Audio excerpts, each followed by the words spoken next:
Hello students, बेटा आप बात करते हैं नए टॉपिक की। और जो नया टॉपिक है हमारे पास वो है सेलों का मिश्रित संयोजन। इससे पिछले वीडियो लेक्चरों में हमने सेलों का श्रेणीक्रम संयोजन समझा, उसके बाद समांतर क्रम संयोजन समझा। एन सेलों का संयोजन जब सबका विद्युत भागफल समान हो और सबका अलग अलग हो तो किस तरह से संयोजन किया जाता है, क्या विद्युत भागफल निकल के आते हैं, क्या धारा निकल के आती है, क्या आंतरिक प्रतिरोध निकल करके आता है, ये सब हमने पिछले वीडियो लेक्चरों में समझा। इस वाले वीडियो लेक्चर में हम बात करेंगे सेलों का मिश्रित संयोजन। अब बेटा मिश्रित संयोजन क्या होता है, ध्यान देना कि हमारे पास n एक समान सेल हैं। बेटा n समान सेलों को एक पंक्ति में जोड़ा जाए, n समान सेलों को एक पंक्ति में जोड़ा जाए और ऐसी m पंक्ति ली जाए। कितनी m पंक्ति ली जाए, मतलब एक ऐसा संयोजन जिसमें श्रेणी क्रम के साथ साथ समांतर क्रम संयोजन भी पाया जाता है, उसे हम लोग क्या कहते हैं, मिश्रित संयोजन कहते हैं। तो एक लैंग्वेज बनाएं तो n समान सेलों को एक पंक्ति में तथा ऐसी पंक्तियां m पंक्ति ली जाएं, ऐसी पंक्तियों को हम लोग किस में लें, समांतर क्रम में लें, तो इस संयोजन को हम लोग क्या कहते हैं, मिश्रित संयोजन कहते हैं। जैसे डायग्राम समझिए बेटा, हमारे पास n समान सेल हैं जिनको एक पंक्ति में जोड़ा गया है और ऐसी पंक्तियां, ऐसी m पंक्तियों को, जैसे जे n, देखो बेटा n से जुड़े हैं, इसमें बहुत सारे सेल हैं n, तो ऐसी हमने पंक्तियां ली, कितनी m पंक्तियां ली, किस क्रम में, समांतर क्रम में, तो इसको हम लोग क्या बोलेंगे, मिश्रित संयोजन कहेंगे। सेलों का क्या कहेंगे, मिश्रित संयोजन कहेंगे। तो देखिए बेटा इधर बात करते हैं, यहां पर लिखेंगे जब सेलों को इस प्रकार जोड़ा जाए, इस प्रकार जोड़ा जाए कि संयोजन में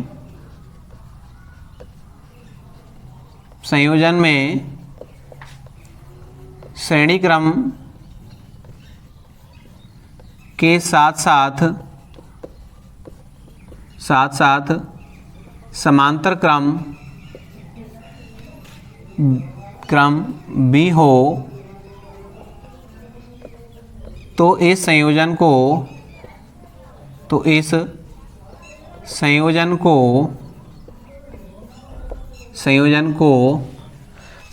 मिश्रित संयोजन कहते हैं, मिश्रित संयोजन कहते हैं।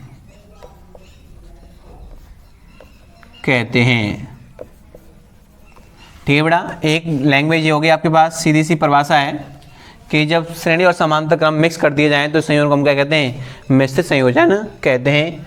तो देखिए बेटा, मैं बात कर रहा हूं कि मेरे पास n एक समान सेल को एक पंक्ति में तथा ऐसी m पंक्तियों को समांतर क्रम में जोड़ा जाता है, तो उसे हम लोग क्या कहते हैं, मिश्रित संयोजन कहते हैं। लिखेंगे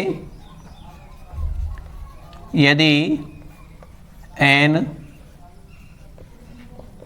समान सेलों को एक पंक्ति में जोड़ा जाए तथा ऐसी m पंक्तियों को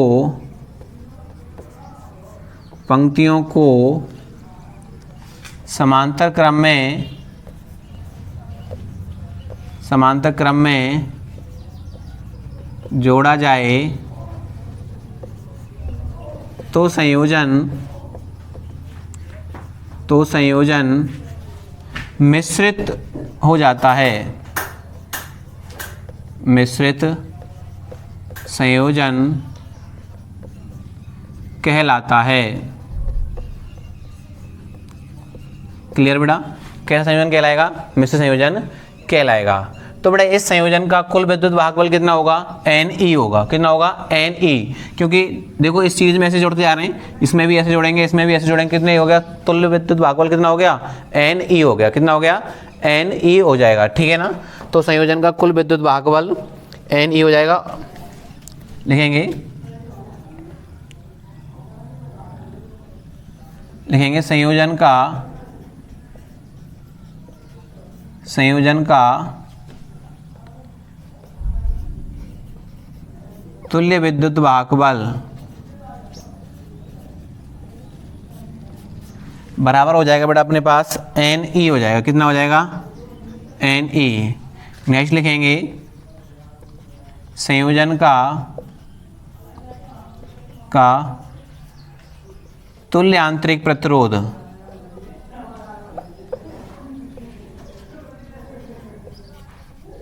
आंतरिक प्रतिरोध। तो बेटा कितनी एन पंक्तियों में जोड़ा गया है और कितनी पंक्ति है? एम। कितनी पंक्ति है? एम। तो देखिए एन आर अपॉन एम हो जाएगा भाई। एन में जुड़ेगा, देखो R R R R R जोड़ते गए तो एन आर हो गया। और कितनी पंक्तियों में जोड़ा गया है? एम पंक्तियों को। ठीक है ना। अब बात करेंगे लोड में बहने वाली धारा।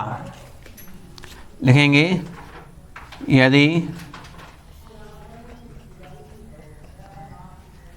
यदि नहीं आएगा, लिखेंगे बाह्य प्रतिरोध में बहने वाली धारा। तो देखिए बेटा आई धारा प्रवाहित हो रही है तो कितना आएगा बेटा अपने पास? N E. कुल विद्युत भागफल कितना बेटा? एन ई है। और आर भाई ये प्रतिरोध और प्लस टोटल प्रतिरोध, तो एन आर अपॉन एम। तो इसको क्या मैं ऐसे ही लिख सकता क्या? M N E. भाई एलसीएम लूँगा यहाँ पर तो एम से मल्टीप्लाई हो जाएगा और एम कहाँ पहुँच जाएगा? ऊपर पहुँच जाएगा। तो यहाँ क्या बन जाएगा? M R plus N R. तो ये क्या आ गई बेटा हमारे पास? धारा निकल करके आ गई। नेक्स्ट पॉइंट रहेगा बेटा हमारे पास विभवांतर। लोड प्रतिरोध जो बाह्य प्रतिरोध है उसके सिरों पर विभवांतर आर प्रतिरोध के सिरों पर विभवांतर। तो देखिए बेटा बी बराबर कितना आ जाएगा? आई आर आ जाएगा। कितना आ जाएगा? आई आर आ जाएगा। और प्रत्येक प्रतिरोध के सिरे पर विभवांतर अलग अलग आएगा बेटा? नहीं आएगा भाई। इस सेल का विभवांतर अलग होगा, इस सेल का विभवांतर अलग होगा, क्योंकि बिंदु बदल रहे हैं। लिखेंगे प्रत्येक सेल का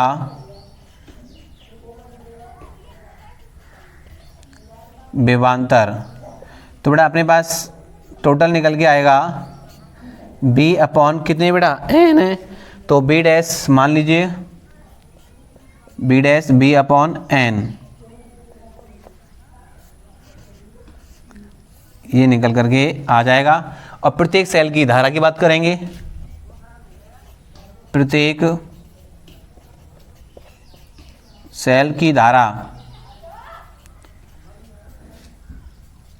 तो देखिए आई डैश इक्वल टू हो जाएगा आई अपॉन एन। बेटा मैं जब प्रतिरोधों का संयोजन पढ़ाया था तो वहाँ पे ये चीज़ मैंने आपको बताई थी।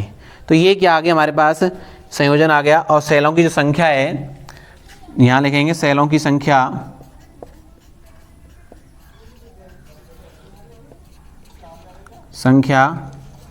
एम एन हो जाएगी। कितनी हो जाएगी? एम एन हो जाएगी।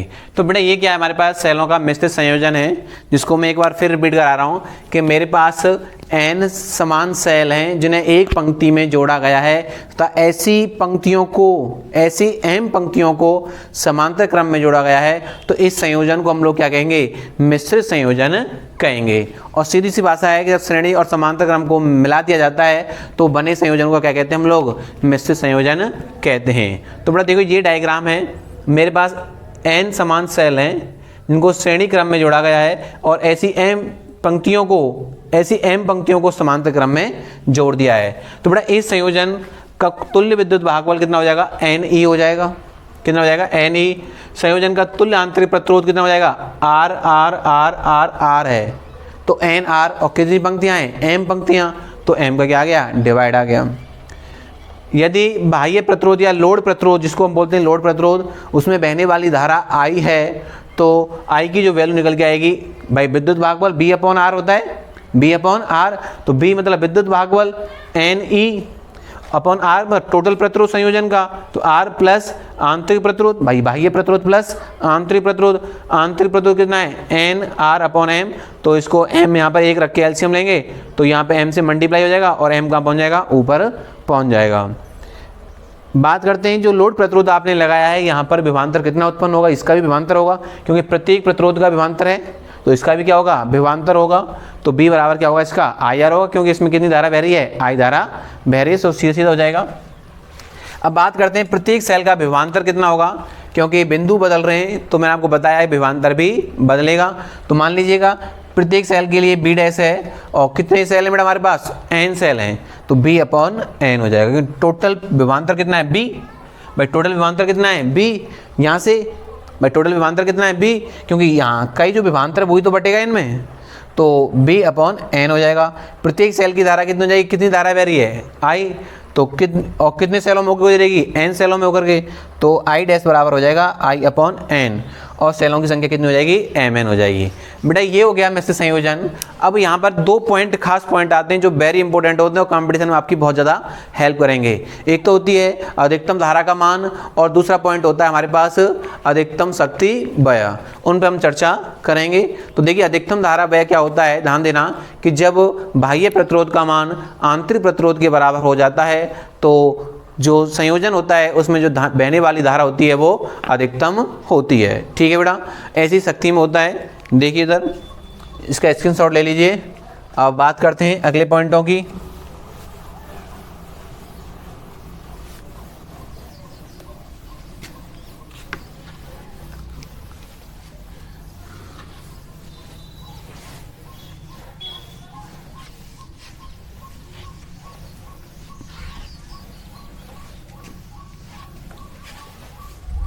नेक्स्ट पॉइंट है बेटा, इस संयोजन में धारा तब अधिकतम होगी जब बाह्य प्रतिरोध का मान आंतरिक प्रतिरोध के बराबर हो जाएगा।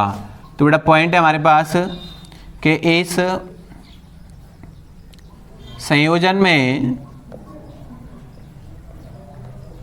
में धारा का मान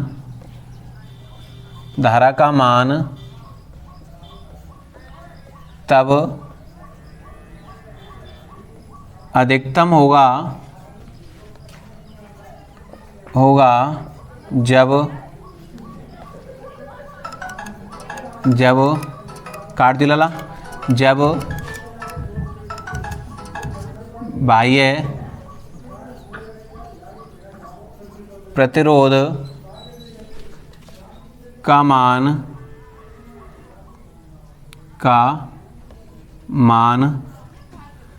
आंतरिक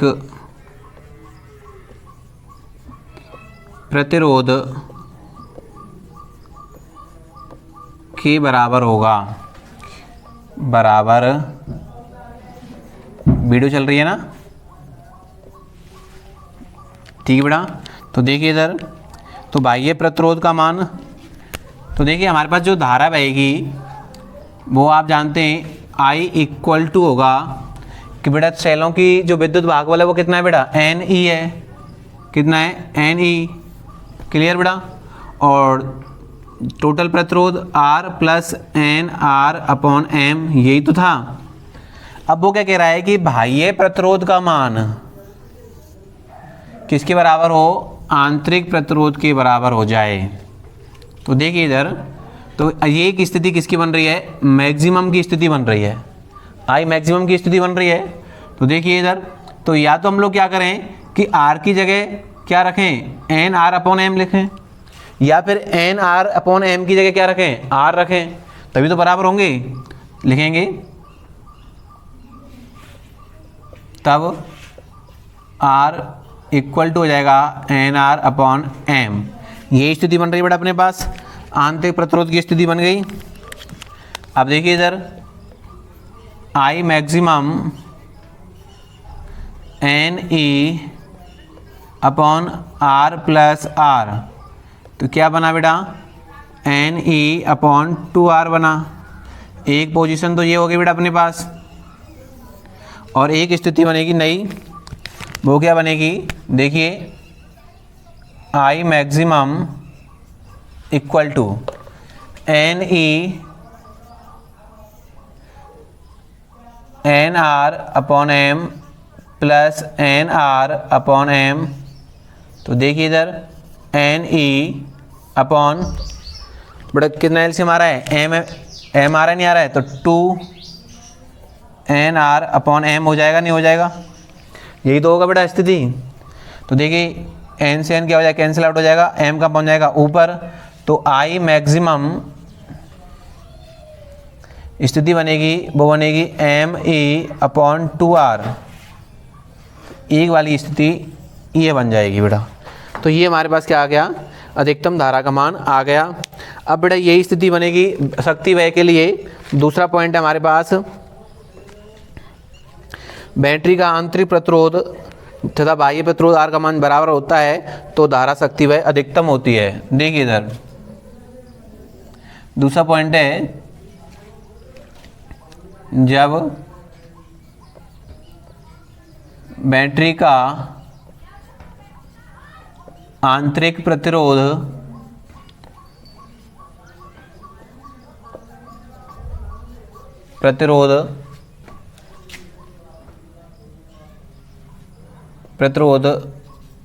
बाह्य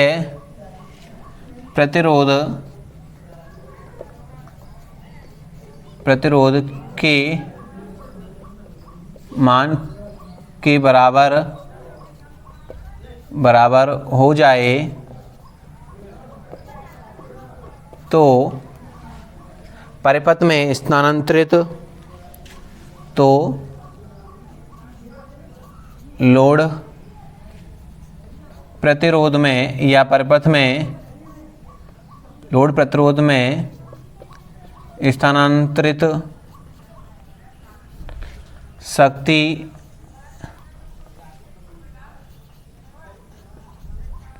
व्यय अधिकतम होगा।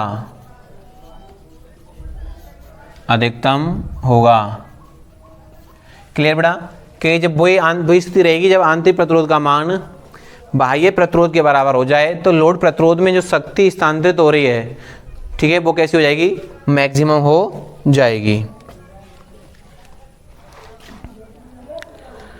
तो देखिए बेटा इधर तो धारा की जो वैल्यू निकल के आई अपने पास वो निकल के आएगी अपने पास। देखिए यहाँ पर तो एन ई अपॉन यहाँ पर एम भी है अपने पास और M R plus N R, ये हमारे पास धारा थी, ठीक है ना। तो ये धारा हमारे पास आ गई, इसमें एम अपॉन भाग दे देंगे। देखिए एम एन का भाग दीजिए इसमें, तो ऊपर नीचे दे देंगे तो ई अपॉन आ जाएगा R upon N plus R upon N और आर अपॉन एम, ये निकल के आ गया। अब शक्ति व्यय आप जानते हैं P बराबर क्या होता है, आई स्क्वायर आर होता है। शक्ति व्यय क्या होता है, आई स्क्वायर आर होता है, या P बराबर BIT होता है, ठीक है। तो ये निकल के आएगा, इसकी वैल्यू को यहाँ रखेंगे। तो देखिए बेटा इधर तो P इक्वल टू आई की वैल्यू कितनी है अपने पास, E और R upon M plus R upon N, और ये हो जाएगा एन आएगा और ये एम हो जाएगा, इसका होल स्क्वायर इंटू आर। तो ये वैल्यू हमारे पास निकल करके आ जाएगी। तो इसको हल भी कर सकते हैं आप लोग, क्योंकि R इक्वल टू क्या है, एम है,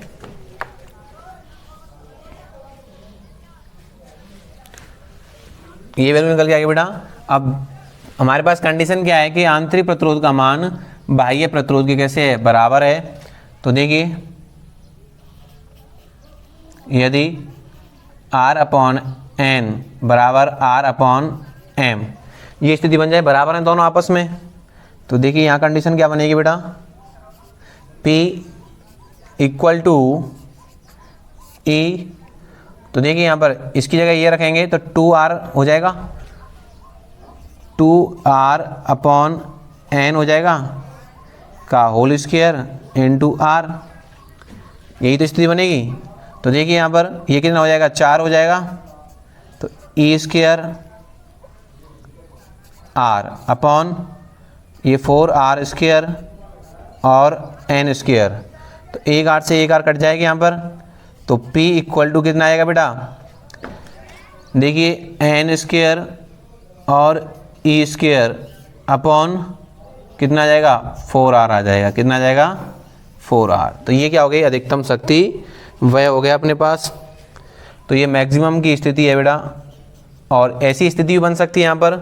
देखिए वो दूसरी स्थिति क्या निकल के आएगी, वो यहाँ पे बन जाएगी बेटा, देखो यहाँ P मैक्सिमम, तो यहाँ एम स्क्वायर आ जाएगा ई स्क्वायर अपॉन 4r, यही तो बन के आएगा। तो ये शक्ति वह के फॉर्मूले हो गए।